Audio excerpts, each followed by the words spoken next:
I swear this music's gonna make me pass out. It's gonna make me fall asleep. I'm a little tired today. Did a lot of driving the past couple of days down in Philly. I'm just a little tired, but I'm gonna paint, of course, because painting relaxes me, even at night, and tired as I am. And this music, though, it's really, it's generic space music I found on YouTube, so I don't have to worry about copyright and shit. And it's kind of like a little elevator music type right now. A little bit too quiet for me. I was hoping something a little bit more upbeat, but it's space music, and it doesn't really get any more upbeat than that. What am I doing now? I'm dragging Payne's Gray with a flat brush into the base where the riser hits the top of the step. So the shadow there, and I'm just scraping the black in there, and I don't want it to be. I don't want a little bit blurred. Coming off the step coming in, and I do want it on the left side a little bit more because there's more of a shadow on this side than I think there would be on that side because of the wall in certain areas. Not all of it, but in certain areas where I have a little bit of the stone kicking up over the top, yeah, I'll do this and kind of mess up the lumber down there. Okay, I can mess up the step. Lumber, marble, I don't know what it is. I don't know, it could be anything really. It could be dirt, I don't know. I haven't really decided that yet, and I guess it's up for the viewer to figure out if it's marble or rock or whatever, right? Again, I don't need to load up on the brush right now. I should go to a smaller brush, but let's see how tight of a, or how fine of a line I can get with this one. The top is a little bit ruined, or the tip is a little bit ruined. It's not really quite a flat brush anymore. It's kind of a bowed out, almost a round brush, but I'm forcing it. All right, that's probably about it. I should go to a smaller brush here. I don't blur out too much on the top. I still want the steps to be defined. I don't want like a big black mess out there either. So, but the bottom ones are kind of starting to take shadows right now. And you saw me building up the shadow on the risers at what I get up to, I think about here or so, right? So I got to swatch out to the smaller brush now. Let me pause it for a second. Okay, super fine brush. Very, very fine pointy detail brush.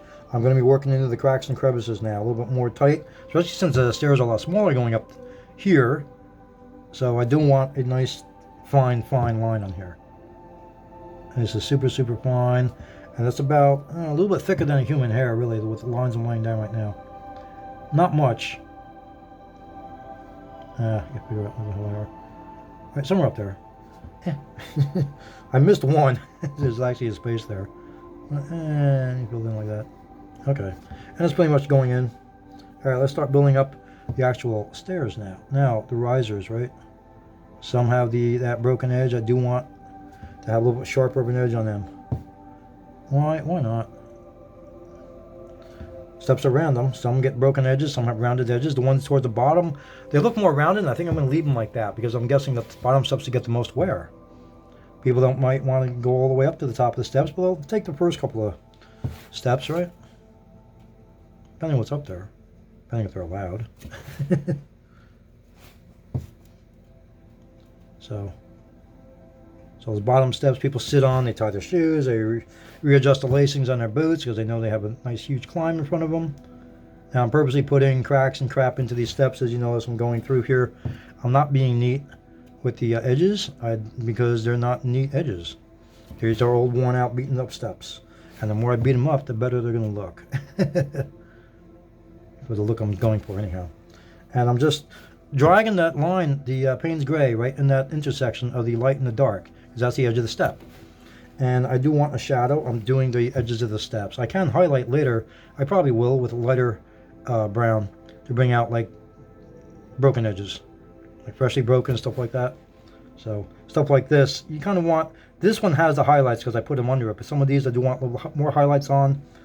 And some of these will get, said Payne's Gray, you can just make it a little bit darker by scraping your hand down, okay? It's not black, and it looks black when it goes on. See, as I scrape it in, as I brush it in, it turns out to be that gray. Now I do want a little bit of an edge there, because that is closer up in your face, and it is more broken. Now I do want to be a little bit more visible. Or, yeah, I guess visible. I want to show up a little bit more. So let's make that edge a little bit more defined. This step maybe a little bit more detail. So, but anyhow, I'm doing each step at a time, and it's really going to be a little bit tedious to watch every single step, and they're almost at 5 minutes. So I'm going to cut this here, and I'll play with the steps, and we'll show you completed later.